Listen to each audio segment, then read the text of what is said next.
Inspired by the works of H.P. Lovecraft, The Sinking City depicts an era in which ethnic, racial, and other minorities were frequently mistreated by society. These prejudices were, and still are, wrong, but have been included for an authentic depiction of that time, rather than to pretend that they never existed.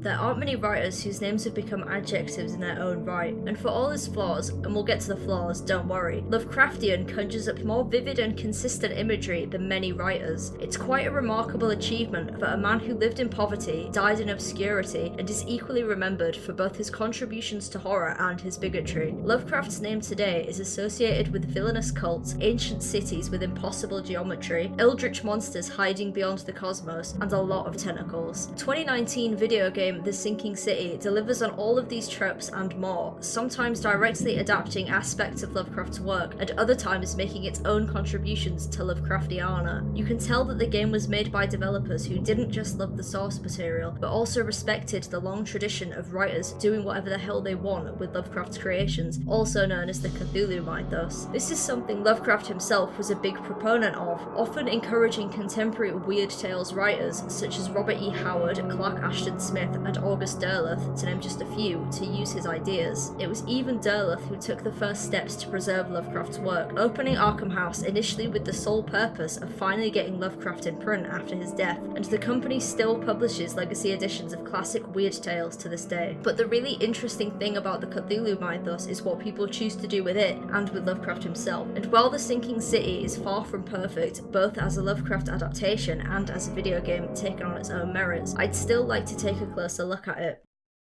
My personal stake in this video is that I wrote my dissertation on Lovecraftian adaptation a few months before this game came out, so didn't get a chance to write about it there, so I thought I'd talk about it now, when nobody can stop me. Disclaimer, I won't discuss the DLC cases in this video that tackle the Necronomicon because I decided not to play them, but won't hold the lack of Necronomicon in the standard package against the game, though it would have been nice if this was available in the base game rather than as paid add-ons. The bad stuff. I'm starting off with some of the game's bad points because it's easier to talk about this first to get it out of the way. Just to clarify, I don't have a bad opinion about The Sinking City overall, but it definitely has some flaws. The biggest issue is the gameplay. In the game's own loading screen hints, it tells you that often it's best to run away from fights, which is not the best way to invite someone to engage with the combat system. Unlike non-combative horror games such as Outlast or Amnesia, which encourage you not to try and fight back by giving you no way to do so, The Sinking City has a fully realised combat system with a range of different firearms, explosives, and a decent melee attack. But trying to make use of this system is a hassle at best and a nightmare at worst. Just aiming your gun is a pain and can leave Reed vulnerable to being swarmed by enemies easily capable of killing him. Making this worse is that he has to execute quite a lengthy animation if you want to heal or use antipsychotics, and there's no way to run faster than the base movement speed to block or to dodge. Once you get close to the end of the game and unlock most of the skills and weapons, you likely won't have too much trouble dispatching the wild beasts that spawn every time you go into a derelict house. I waited until the end of the game to do collection quests like All That Glitters and Letters from Oakmont for this very reason, and this did make them a lot less tedious, but it's hard to deny that the game would be improved if the combat just wasn't there. Often you'll be in the middle of an investigation and you'll have to take time away from gathering evidence because a screaming six-armed monster has burst into the room and you have to kill it before you can get back to the actual good bit. But the investigations aren't always firing on all cylinders either. No matter how much I paid attention to the evidence, sometimes I couldn't work out what I was supposed to do next, primarily in the sections where you have to utilise Oakmont's various archives. Sometimes just knowing which archive you need to visit, City Hall, the library, the newspaper, etc., can be tricky, and more than once I ended up randomly combining different criteria until I found the solution. I don't want to entirely hold this against the game because how well you solve the crimes is a bit subjective, but it could get frustrating. You also can't talk about The Sinking City without talking about the map. If you bought a new physical copy of the game, it comes with a large map of Oakmont, just like the one you'll constantly be referring to while you play. At first glance, the map is full of exciting Easter eggs to Lovecraft and his work. See Smith Avenue, Duncity Lane, Providence Avenue, and so on. And it also handily shows you which streets are flooded and which aren't. You'll probably end up checking the map every few seconds just to see if you're going the right direction. This isn't too bad on its own, but combined with the fact you have to add all of Reed's objectives to the map yourself by pinning pieces of evidence, then follow the directions to find the right place, not to mention the eye strain from squinting at the streets and navigating through all the other menu tabs, it gets tedious fast. So the biggest negatives about the Sinking City are the over-reliance on the map, the sometimes cryptic archive system, and some terrible combat the game itself tells you you're better off avoiding. But none of these things made me give up on the game, and once you get the hang of the mechanics, pinning evidence, killing wild beasts, and solving mysteries does get easier and much more fun. Hatecraft. Professor Haycraft, you have to run! Chargargothicon is at the Campus Burger! I already mentioned that the Sinking City pays homage to Lovecraft and the Cthulhu mythos, but it runs deeper than throwing an eldritch monster at the end of every quest and tacking on a sanity meter for good measure. I'd even argue that it's deeper than sewing together a few choice moments from Lovecraft's oeuvre and attaching them to an undercooked combat engine. From the street names to the cat lobsters to the non-Euclidean prison of Katiganar, Lovecraft may as well be a character in the Sinking City himself. You and I look rather similar, wouldn't you say? My family is from Providence, Rhode Island. But the Sinking City doesn't just use Lovecraft liberally and then throw in a disclaimer about his unpleasant views being a product of their time. I mean, it does use Lovecraft liberally and opens with a disclaimer about the time period, but this is because it's interrogating Lovecraft's unpleasantness in a way that lots of Lovecraftian media doesn't. Oh, I see. I guess because cops feed African Americans to an elder god, they're racist. Shub-Niggurath is an outer god, kids, who must be appeased and whose coming was foretold by the great H.P. Lovecraft. But I suppose H.P. Lovecraft was a racist too. Oh, fuck. Was he really? Too often will a piece of Lovecraftiana divorce itself from the writer and his views, and this is why Bloodborne is a more palatable way into the mythos and is part of the reason why it shines. The Sinking City does not do this. Much as Charles Reed is undoubtedly meant to look like Lovecraft, depending on what dialogue options you choose, he switches from either an uncomfortable bystander to Oakmont's larger bigotry, or can become actively anti-racist to the point of hunting down Oakmont's faction of the KKK and doing them in with a shotgun. The clan also aren't just a subtly hinted at presence, necessitated by the 1920s setting. They are active participants and villains you can choose to fight back against, and even if you don't, the option to side with the clan isn't present. At best, you can leave them alone and go about your day. This isn't to say that the handling of a real-world faction as widely known and dangerous as the KKK is always done well. It does initially come across as heavy-handed, and it's not the only or the best piece of Lovecraft media that does this. During my research for this video, I came across a Vice review of the game by Matthew Gault, citing books Lovecraft Country and The Ballad of Black Tom, both set to have TV adaptations in the next few years, as better examples of directly tackling Lovecraft's racism and retelling his stories from the perspectives of oppressed minorities. The Ballad of Black Tom is a retelling of the horror at Red Hook, one of Lovecraft's most bigoted tales that is a response to how much he hates the immigrants and diversity in contemporary New York. Lovecraft Country is,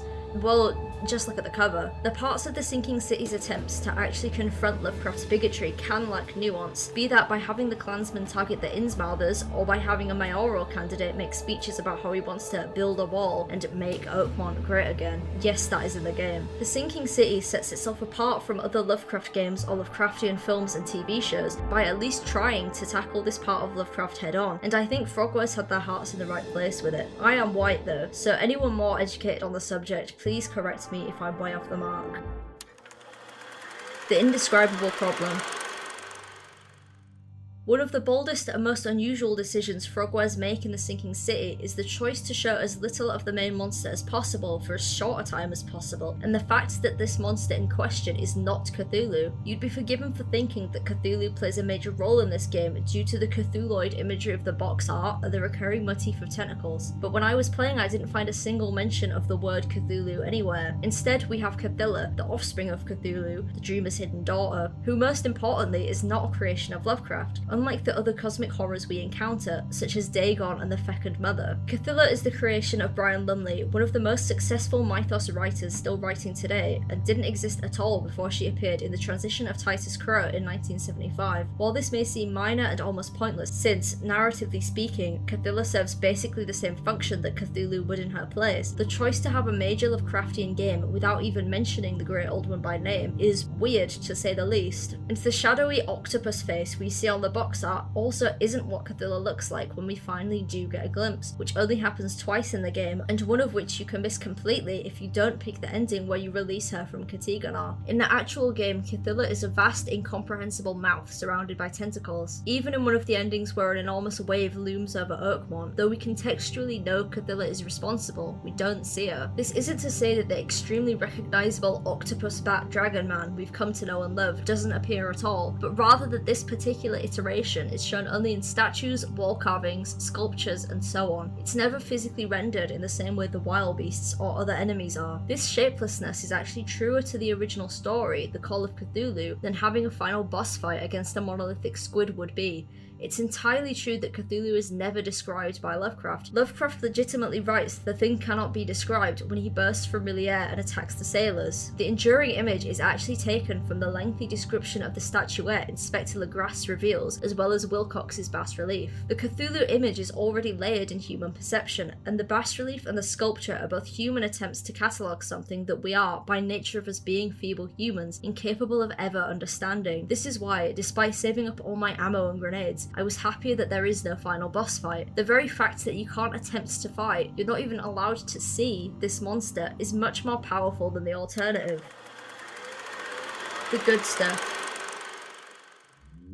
As much of a headache navigating Oakmont can be, the city itself is masterfully constructed, so much so that I was surprised to learn that a lot of it was designed using procedural generation. Taking cues from the world design of Assassin's Creed, Frogwares built Oakmont around an assortment of landmarks, the Devil's Reef Hotel, the Asylum, the University, the Monoliths, etc., and rendered the rest of the world outwards from these points. Each borough has its own unique assets and unique rules, making all the areas of the game feel completely different. This is a good way to remedy the tedium of wandering around from place to place to place, since jogging through Oakmont is what you'll spend the vast majority of your time doing. Luckily, I think that the different areas are distinct and small enough that you won't spend too long in them consecutively, which keeps Oakmont from getting too samey. Even assets you see repeatedly as set decoration are nice to look at and really epitomise Oakmont's nautical theme and the attention to detail that developers put into their setting. Something as simple as a gramophone made out of an oversized conch shell, which you see all over the place, but I don't think it ever loses its novelty. The most disturbing parts of the sinking city aren't even to do with the main story, which sees Reed juggling cult after cult after cult. By far, I think that a side case Reed gets from Joy the Librarian is the most frightening thing in the game, as it involves Joy being tormented by Granny Weaver, who murders her dog and then makes a teddy bear out of its skin. Again, this is a side case, you don't even have to do it, and it doesn't even end with Reed defeating Granny Weaver for good, only banishing her for a set amount of time. This isn't the only gruesome moment, but it is grotesque and horrible in just the way you want, because the cosmic monsters are never the most frightening things in Lovecraft. In The Colour Out of Space, for instance, the alien colour isn't the scariest thing in the story, the grisly deterioration of the Gardner family is. Long story short, if you play The Sinking City, definitely try to do all the side quests. Even the longer and more boring ones, like Letters from Oakmont, you can still find some truly horrible things. Horrible in a good way, of course. The last great thing I want to talk about in The Sinking City was also touched on by the same review I mentioned earlier, by Gault, and it's the game's moral choices. Plenty of games have moral choices these days, and they can be done well or poorly. In my opinion, a poor moral choice would be a completely binary choice between an option clearly coded as good and an option clearly coded as bad, meaning the player isn't necessarily choosing something they believe in, but are choosing to commit to picking good or bad options. When you can choose to either defuse the bomb in Megaton or blow up the entire town and kill everyone, you're not weighing up the nuanced morality of either killing or saving lots of people. You're choosing whether you want to do a good karma or a bad karma run of Fallout 3, with an incredibly annoying on-screen cue to tell you what you've done. Now that,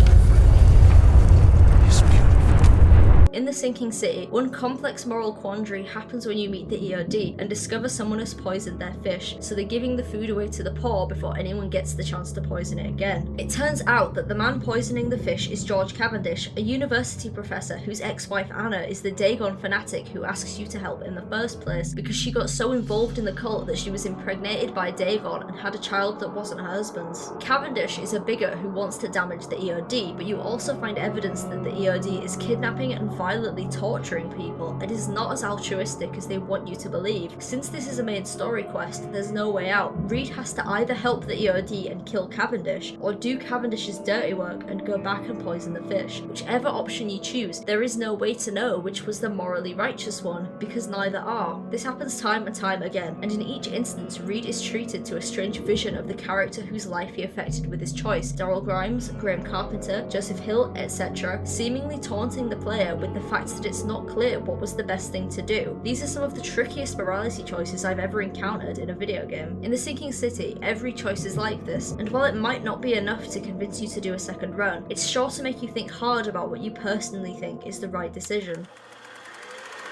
Conclusion. Ultimately, I think The Sinking City is going to become a hidden gem, a game that only die-hard Lovecraft fans have paid attention to and really examined, but I also think that this is a shame. It has a lot of problems like frame rate drops, convoluted storytelling where it's easy to forget what you're actually meant to be doing, a vital map you're sure to get sick of, and a truly awful combat system, but it's also awesome in a lot of ways, both in its interrogation of Lovecraft's politics, its acknowledgement of mythos writers far beyond their progenitor, in its presentation of morality, and especially in how it uses everything Lovecraftian. It's much more self-aware and inventive than it seems at first glance, and it's definitely worth fighting through the arduous gameplay for a really interesting exploration of what it means to make something Lovecraftian in the modern age.